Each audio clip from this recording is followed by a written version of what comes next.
Hey everyone, RJ here with CV Tech, and today I'll be doing a speed test comparison between the iPhone 7 and the iPhone 6s. Let's get right into it.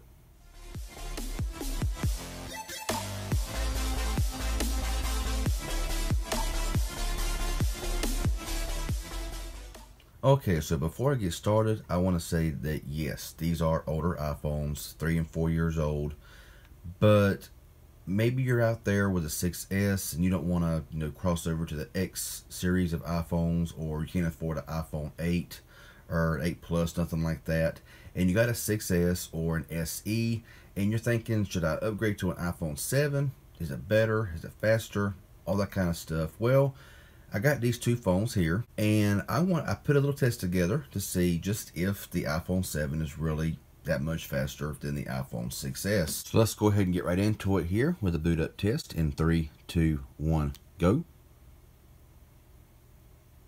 Alright, so I'm betting the iPhone 7 will power up first, but we'll see just how much slower the iPhone 6s is to the iPhone 7. Both of these here are really nice phones. Both of them have the same design, just a few upgrades in the 7 compared to the 6s. So the 7 is already on. Right behind it is the 6s. So what, half a second faster, so not a big deal there. So we're going to go right ahead and jump right into this speed test comparison here. We're going to start off here with Geekbench 4.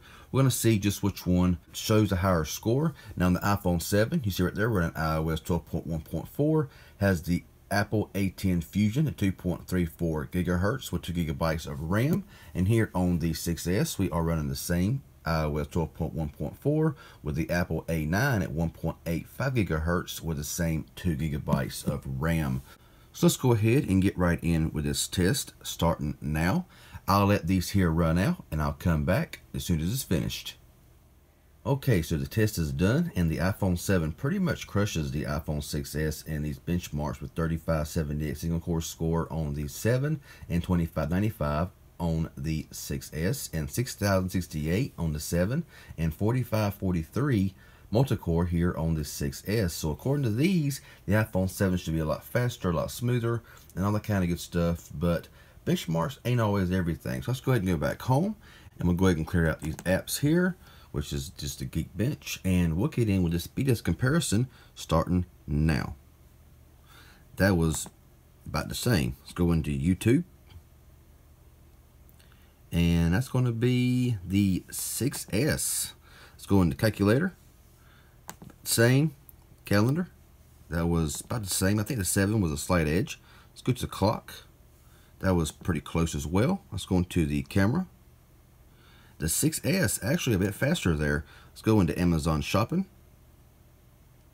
and the 7 barely pulls it away. Let's go into Instagram, and the 6S barely took it over there. Let's go into the App Store, and the 7 took it on that. Let's go into the settings. Ooh, close. Let's go into Snapchat, and the 6S barely took that one. Let's go into Twitter, and man, that was just so close. I can't even tell. Let's go into Netflix, and that was the 7 took it there. Let's go into Temple Run 2. So very, very close here, just opening these apps. Now, of course, this is going to all vary on how you use your phone.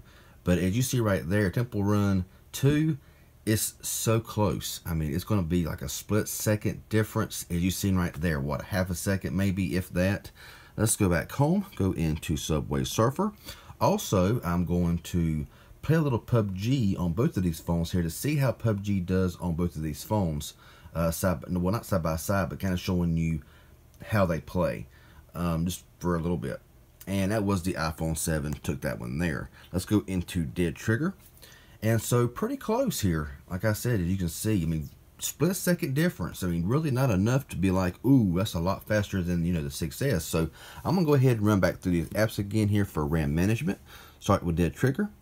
It's open. Subway Surfer, open. Temple Run, open. Netflix, open. Twitter. Snapchat. Settings. App Store. Instagram. Amazon. Skip camera, go to clock. Calendar. calculator, YouTube, and the Bible. Everything was open, ready to go. It's amazing what Apple can do with only 2 gigabytes of RAM. I mean, you know what I'm saying? Let's go into Dead Trigger, open. Let's go into Subway Surfer, Temple Run, Netflix, Twitter, Snapchat, Settings, App Store, Instagram, Amazon, skip camera, go to clock, calendar, calculator, YouTube, and the Bible, and everything was open there. I mean, it's amazing what, you know, on a phone that's this old, that it can maintain all these apps open with just 2 gigabytes of RAM. Okay, so we got landed here, and I'm not going to worry about, you know, getting too in depth with this game right here. Basically, I'm just going to sit here and kind of pan around, see if there's any kind of drop frames, and really, honestly, it's really smooth.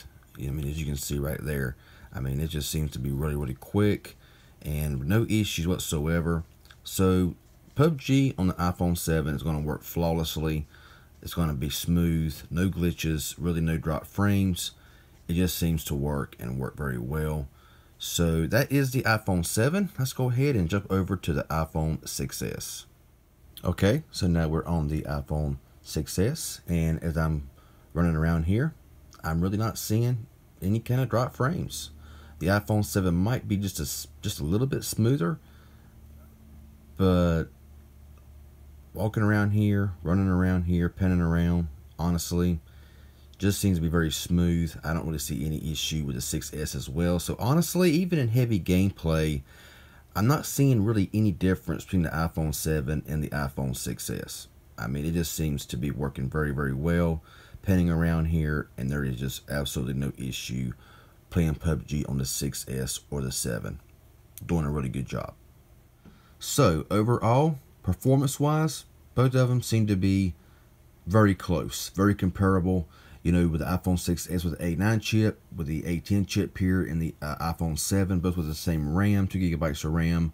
I honestly, for speed-wise, for game-wise, for everyday usage, I don't see the need to upgrade to an iPhone 7 if you got a 6s already, unless you just want a phone that's more, a little bit more future-proof maybe.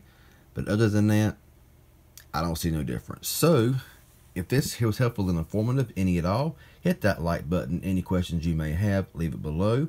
I'll get back with you as soon as possible. If you haven't subscribed yet, please do so. Hit that bell for notifications. I'd appreciate it. Y'all have a good one, and thanks for watching.